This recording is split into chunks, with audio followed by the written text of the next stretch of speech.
इस वीडियो में मैं आपसे कंटेंट की एक जो मेन टाइप है यानी कि रिटन कंटेंट उसकी बात करूंगा कि जो पहला फॉर्मेट है जिसमें से 4 फॉर्मेट्स में से text, image, video and audio, हम टेक्स्ट की बात करेंगे।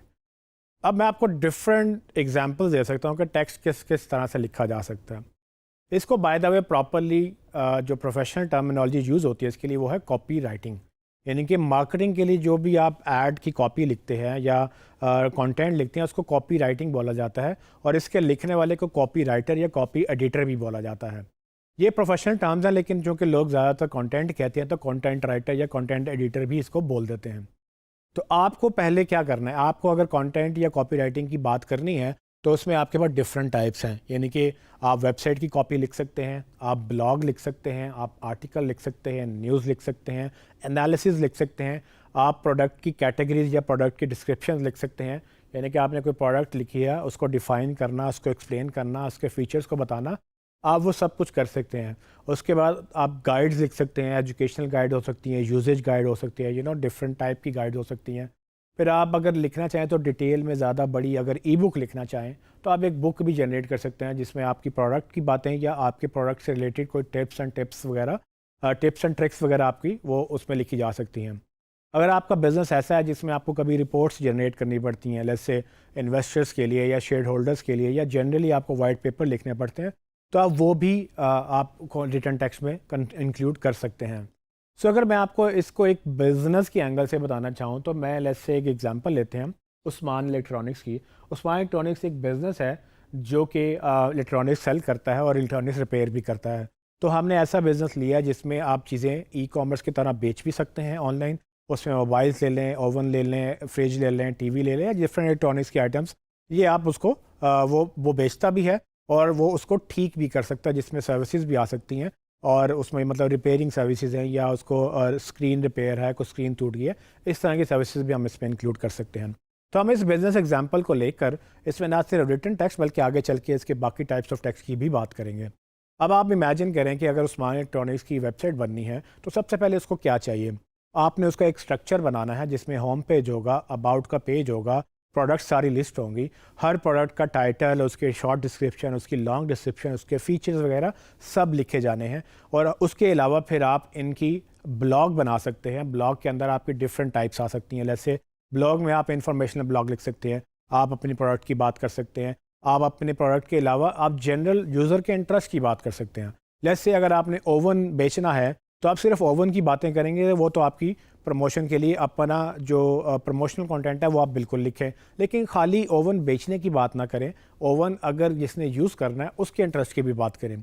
तो ओवन कौन लोग यूज़ करते हैं? वो लोग जिन्होंने कुकिंग करनी है। तो आप बजाय इसके कि सिर्फ ओवन की बातें करें, आप आर्टिकल ये भी तो लिख सकते हैं कि आपने 10 रेसिपीज़ कैसे बनाएंगे, मतलब क्विक रेसिपीज़ या रेसिपीज़ अंडर 10 मिनट्स।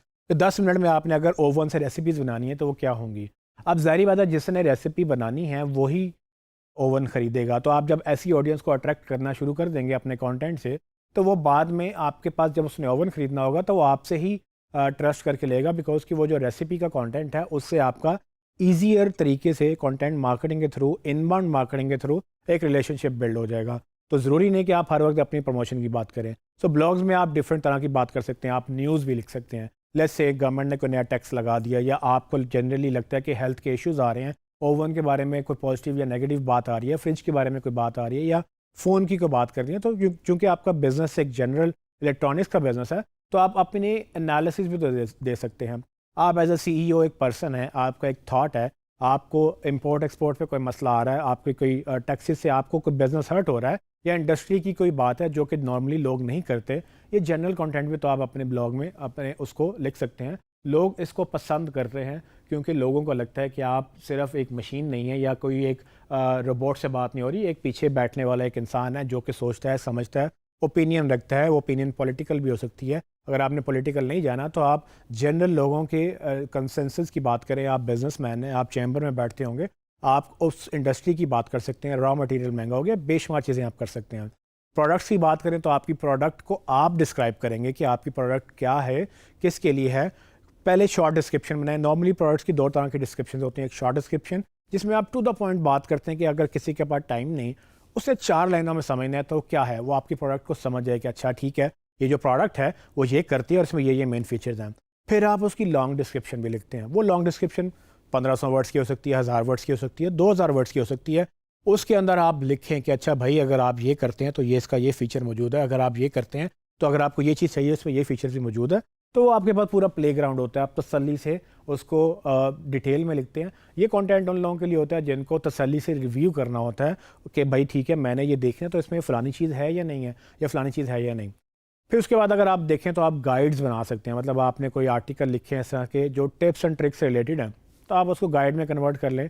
ये गाइड एक बहाना होता है लोगों को कुछ फ्री देने का, और उसके अगेंस्ट आप अपना उनका नंबर ले सकते हैं। फॉर एग्जांपल आपने अगर 4 आर्टिकल लिखे और आपको लगता है कि ये आर्टिकल एक सर्टन तरह के स्नैक बनाने के 4 तरीके हैं, तो आप एक छोटी सी गाइड बुक बनवा लें अपने डिज़ाइनर से या अपने किसी से। उसके अंदर आप अपना ये टेक्स्ट लिखें, उसको कहें कि थोड़ा सा इसको खूबसूरत बना के लिख लो, और जब वो गाइड बन जाएगी तो आप उसको अपनी वेबसाइट पे फ्री लगा दें कि भाई ठीक है ये फ्री गाइड डाउनलोड करें उन लोगों के लिए जो ये फलाना स्नैक बनाना चाहते हैं। वो कोई पिज़्ज़ा की टाइप हो सकती है या कुछ और हो सकता है। तो आप उसके 4-5 टिप्स को एक गाइड में ट्रांसलेट करके जब आप उसको लिख देंगे तो लोग उसको डाउनलोड करना चाहेंगे, और इस बहाने से आप उनसे ईमेल या नंबर उनसे ले लेंगे। सो आप ये कह सकते हैं कि सब्सक्राइब करें ताकि आप ये फ्री गाइड डाउनलोड कर लें, या आप अपना नंबर दें ताकि आप फ्री गाइड डाउनलोड कर लें, या किसी भी तरह से आप उसको वो गाइड देना चाहेंगे और वो आपको नंबर मिलना शुरू हो जाएगा। इससे आपका वो जो डायरेक्ट मार्केटिंग वाला कॉन्सेप्ट है कि हाँ ठीक है, जिसने आज आपको गाइड डाउनलोड की है, कल अगर आपकी नई प्रोडक्ट आती है, कोई नई प्रमोशन आती है, कोई डिस्काउंट आता है, कोई स्पेशल डे आता है, कोई कुछ आपने लॉन्च किया है, आपके पास वो डेटा मौजूद होगा। तो आप अपनी गाइड के थ्रू वो डेटा कलेक्ट कर सकते हैं। अगर आपने जैसे कि काफ़ी सारा मटेरियल लिखा है और आपको लगता है कि ये मटेरियल एक ई बुक में ट्रांसलेट हो सकता है, तो आप उसको एक बड़ी ई बुक बनाते हैं जिसमें कोई 50-60 आप सफ़ों का आप कोई इन डिटेल ई बुक लिख सकते हैं। वो इलेक्ट्रॉनिक्स से रिलेटेड हो सकती है, किसी एक प्रोडक्ट से रिलेटेड हो सकती है, या किसी बिज़नेस से रिलेटेड हो सकती है। हमेशा ध्यान ये रखना है कि कंटेंट वो लिखना है जो आपके यूज़र्स को इंटरेस्ट करे। तो आपने अपने यूज़र्स को, ऑडियंस को आइडेंटिफाई करना है, उनके लिए वो कंटेंट लिखना है जो वो चाहते हैं। उस कंटेंट को रीपर्पस कर लें, मतलब अगर 4 आर्टिकल्स है तो एक गाइड बना लें, अगर 4 गाइड्स हैं तो उसको एक ई बुक बना लें, या अगर आपने एक थॉरली कोई बात डिस्कस करनी है तो उसको छोटे छोटे आर्टिकल्स के अंदर डिवाइड भी कर सकते हैं। तो जनरली आपके लिए रिटन कंटेंट जो है वो बेशुमार तरीके से लिखा जा सकता है। अब अगर आपको खुद लिखना नहीं आता तो ऑफ कोर्स आप किसी को हायर कर सकते हैं, आप उनसे ये लिखवा सकते हैं, लेकिन आपको इतना ज़रूर समझना है कि आपका बिज़नेस है क्या। आपको जब कोई एजेंसी या कोई मार्केटर ये पूछे कि सर हम लिख देते हैं बट लिखना क्या है, तो आपको पता तो हो कि अच्छा यार ये मेरी प्रोडक्ट है, इसके बारे में ये लोग पूछते हैं तो इसके बारे में ये लिख के दे दो मुझे। कि आपको रिटन कंटेंट के बारे में आइडिया होना चाहिए कि आप लिखने में क्या क्या कर सकते हैं। एक चीज़ आपने ज़हन में रखनी है कि इसकी क्वालिटी और क्वांटिटी दोनों इंश्योर करनी है। अगर आप एसईओ फ्रेंडली कंटेंट लिखना चाहते हैं तो गूगल ये कहता है कि कम से कम 600-800 वर्ड्स होने चाहिए हर पेज के ऊपर। अगर आप 1200 से 1500 वर्ड लिख रहे हैं तो अच्छी बात है, अगर आप 2000 से ऊपर जा रहे हैं तो बहुत ही अच्छी बात है, क्योंकि जितने भी नंबर 1 पेजेस रैंक करते हैं वो रिटन कंटेंट जो है वो 1500 से 2000 के बीच में लिख रहे होते हैं। तो आप अपनी रिसर्च कर सकते हैं कि अच्छा ठीक है मैंने एसईओ करनी है तो उसके लिए मेरा कंटेंट कितना होना चाहिए। तो अगर आप प्रोडक्ट को रैंक करवाना चाहते हैं तो ये समझ लें कि 100-200 वर्ड्स काफ़ी नहीं है। अच्छा, ये भी लोग गलती करते हैं कि वो एक ही कंटेंट पूरे पेजेस पे लिखवा लेते हैं। लेट्स से वो कहते हैं कि उस्मान एक ही बात है, मतलब हर जगह पे लिखे जाए तो क्या मसला है।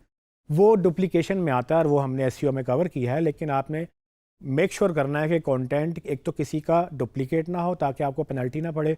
दूसरा ये कि आपको वो सेम कंटेंट आपने अपनी वेबसाइट में नहीं लिखना ताकि लोग बोर ना हो जाएं।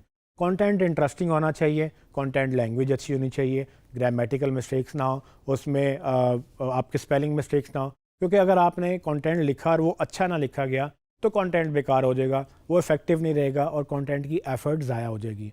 सो रिटन कंटेंट की मैंने आपको डिफरेंट एग्जांपल्स बताई। आप अपने बिजनेस के मुताबिक इस एग्जांपल को अंडरस्टैंड करते हुए अच्छा कंटेंट लिखें या लिखवाएं या अपने क्लाइंट को सजेस्ट करें, किसी भी तरह से करें, लेकिन रिटन कंटेंट एक मेजर पार्ट है। इससे एसईओ भी इनेबल होती है। कल को जब आप ऐड से ट्रैफिक लेकर आएंगे तो वो लैंड करेंगे तो वो ऐड की ट्रैफिक भी एक लैंडिंग पेज पे लैंड होगी, वो भी आपको रिटन कंटेंट उसमें भी चाहिए। तो ये रिटन कंटेंट की एक बहुत मेन अहमियत हासिल है इसको, और एसईओ में जो कीवर्ड रिसर्च होती है ना वो इस कंटेंट में से ही निकलती है।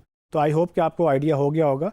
इसमें आप कोशिश करें कि रिटन कंटेंट पे सबसे ज़्यादा एम्फेसिस करें, बट बाकी कंटेंट भी इंपॉर्टेंट है जो कि मैं आपको नेक्स्ट वीडियोज़ में बताऊँगा।